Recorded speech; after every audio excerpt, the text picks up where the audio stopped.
Good evening. Welcome to South Asia Newsline. I'm Lipakshi Khurana. Here are the top stories we're tracking for you on Friday, the 12th of December.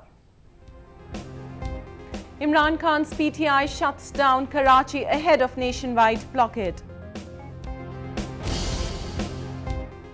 European Parliament lauds peaceful polls in India's Jammu and Kashmir.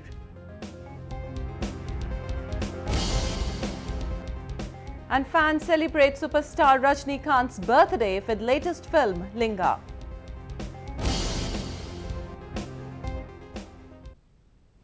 And now for all the details. The European Parliament has welcomed the smooth conduct of the assembly elections in India's northern state of Jammu and Kashmir so far. It further appreciated the high voter turnout in Kashmir. A report. The European Parliament, on the behalf of the European Union, has lauded the zeal of Kashmiris who are defying all odds and turning up in large numbers to cast their ballot. According to a press release, it asserted that the high voter turnout of 70% in the first two phases proves the vibrancy of democracy in India. It took cognizance of the fact that despite calls for boycott from separatist forces, the youth and women also took to the polling booths, given a serious blow to divisive politics sponsored by a neighbouring country. The release also reiterated that it was time to re-examine the claims of separatist groups operating at the behest of India's neighbouring state of Pakistan. The European Union also congratulated India's Modi-led government for the conduct of fair elections unmarred by violence. It further offered cooperation in establishing peace in Jammu and Kashmir. The mountainous region is holding its 5-phase assembly polls to elect the new provincial government. Following record turnouts in the first two phases in all the booths, militants had last week unleashed a string of terror strikes in the province, killing at least 11 Indian security personnel. The brazen attack, however, couldn't dampen the spirit of voters who queued up in large numbers, braving the Himalayan chill. Life came to a standstill in Pakistan's commercial capital, Karachi, on Friday as cricketer-turned-politician Imran Khan's Pakistan Tehreek-e-Insaf, or PTI, enforced a shutdown in the city against the Nawaz Sharif government. The streets of Karachi bore a deserted look as the PTI enforced its one-day shutdown in the city. Activists blocked key roads connecting Karachi to other parts of the country, forcing vehicles to stay off the roads. The party also organized sit-in demonstrations across Karachi as part of the anti-government protest. Party Supremo Imran Khan, who apologized for the inconvenience to the people, said he has planned something big for his next shutdown in Lahore. Lahore का match की तो मैं बड़ी देर से इंतजार कर रहा हूं, क्योंकि कराची में तो इंशाल्लाह देखेंगे जो होगा, लेकिन लाहौर में मैं नून लीग के गुलुओं को आज पैगाम पहुंचा रहा हूं। अगर लाहौर में आपने वो हरकतें की जो फैसलाबाद में की हैं, तो जो लाहौर में होगा वो मैंने अपने दिल में रखा हुआ है, अपने ज़हन में रखा हुआ है, मैं अभी बताऊंगा नहीं, लेकिन मियां साहब आपका लाहौर में रहना मुश्किल हो जाएगा। Karachi was the second city that the PTI closed as part of the anti-government protests. The clashes which broke out between the supporters of the PTI and government resulted in the death of a PTI worker and injured over a dozen others. The party has also called for a nationwide blockade on Monday as the talks between the two sides to end the protests failed to take off. Khan is demanding a judicial investigation into alleged vote-breaking during the 2013 general elections.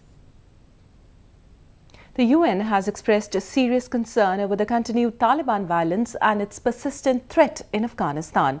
At least 7 people were killed in capital Kabul on Thursday in 2 separate attacks. A report. Afghan capital Kabul continued to win the grip of fear even on Friday, a day after the city was rocked by twin bombings by the Taliban. A suicide bomber targeted the packed auditorium of a French-run school late on Thursday, killing a German and wounding 16 others. The teenage bomber attacked the audience watching a drama that condemned suicide attacks. While the area was cordoned off, the injured were shifted to nearby hospitals. یک وقت یک صدا شنیدم و در روی افتادم. فکر کردم که همه گپات جز امی درام است. وقتی که خیستم دست زدم از سرم خون میرفت، دوباره افتادم. بر چند دقیقه نمیفهم چند دقیقه که بیدار شدم گوشایم چیزی را نمیشنید. بسیار یک صدای بلند و بسیار یک آتش از سمت دست راست اما تو بالا شد. بسیار یک صدای بلند بود. ما هم خیلی کردیم که افتیدیم از شعله آتش، خدا نجات دادیم و سرعت ضربه شمال ما را انداخت پایین. دیگه کدام سیاسران بود خاک بود، خاکباد بود، بسیار خاکباد بود، سر صدا بسیار زیاد بود، غالمغال مردم زیاد بود، طفلا و زنا سر صدایشان بسیار زیاد بود. Earlier in the day, another suicide attack on a bus carrying Afghan troops in the capital suburbs killed 6 soldiers.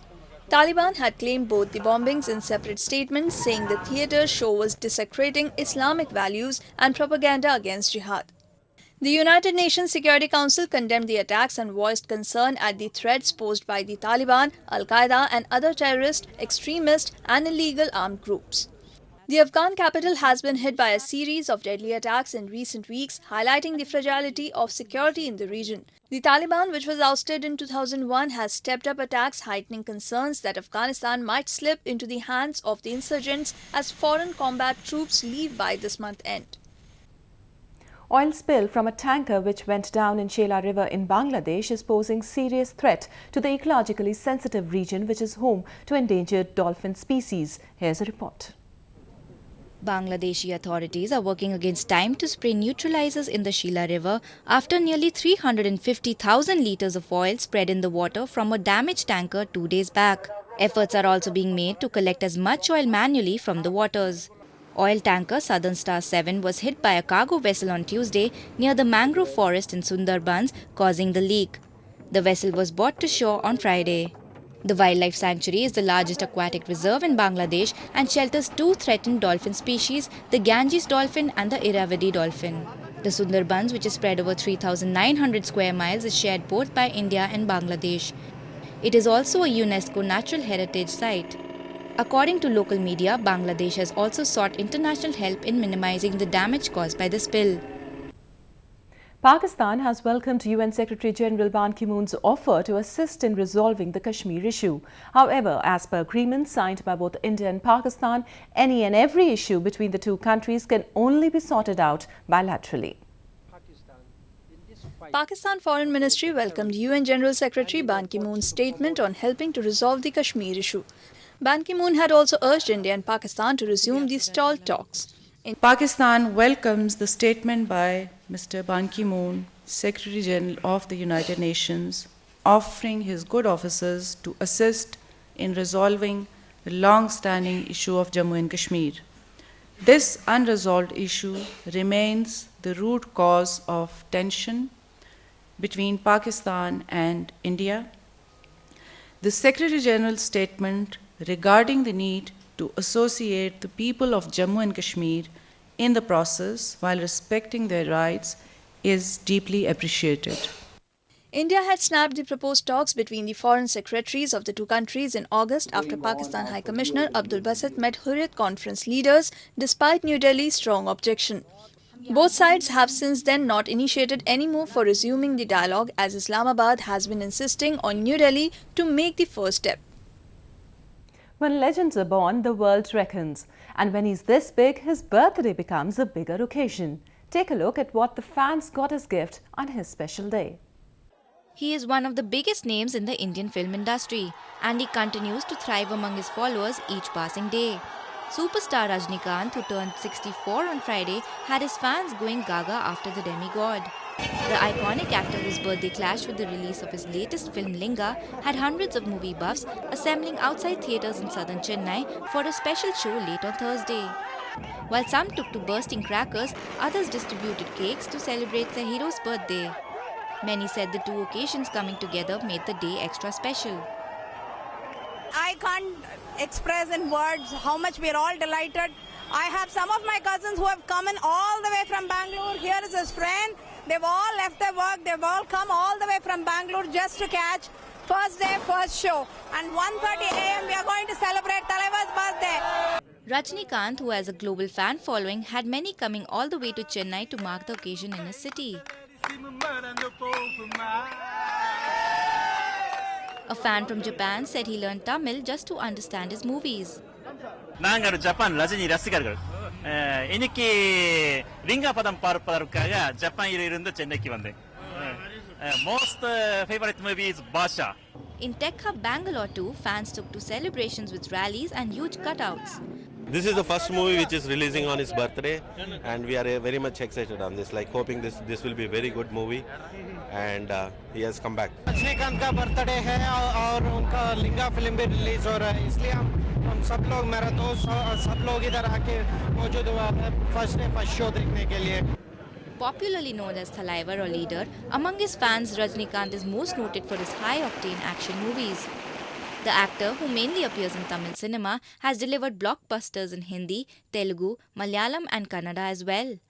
In a career spanning almost 40 years, he has delivered more than 170 films. Rajinikanth, whose original name is Shivaji Rao Gaikwad, was bestowed the Padma Bhushan, India's third highest civilian honour, in 2000. The backdrop of a picturesque village and a confluence of various tribes gave a perfect setting to one of the biggest cultural festivals of India. Take a look at what all unfolded in this extravaganza. Over the past 10 days, the exuberant Hornbill Festival has been attracting visitors from across the world in this Himalayan corner of India. Echoing with splendid chants and beating of traditional drums, India's northeastern state of Nagaland becomes a cultural potboiler of sorts this time of the year. The mega event brought 17 Naga tribes to perform the unity dance at the Naga heritage village Kisama, some 7 miles from capital Kohima. Also known as the Festival of Festivals, it showcases the rich traditions and cultural heritage of the state. Tourist inflow continued to balloon till the last day, which included the stone-pulling enactment ceremony of the Angami Nagas at Kigwema village. The Hornbill Festival aims at promoting harmony among the region's biggest tribes.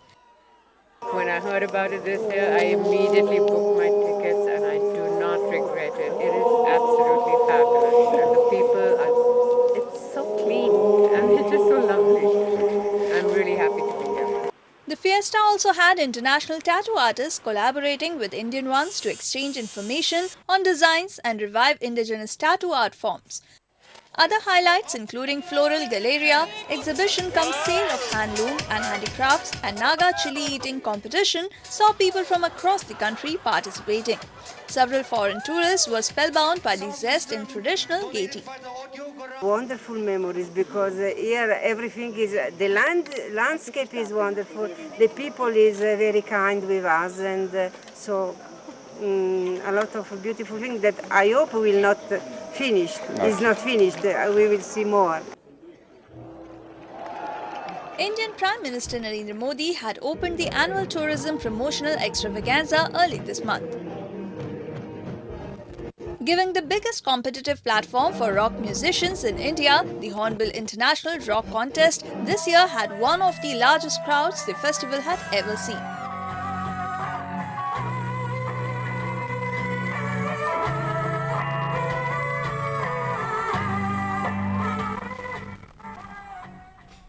Well, that's the way it was in South Asia this evening. Before we conclude, the top stories once again. Imran Khan's PTI shuts down Karachi ahead of nationwide blockade. European Parliament lauds peaceful polls in India's Jammu and Kashmir.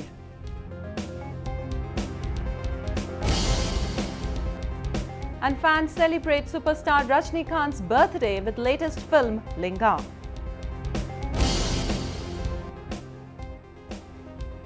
Now, viewers can watch the show on SouthAsiaNewsline.com. You can also visit us on Facebook.com @SAsiaNewsline and follow us on Twitter @SAsiaNewsline. That's all in tonight's edition. We'll see you same time next week. Have a great weekend. Good night.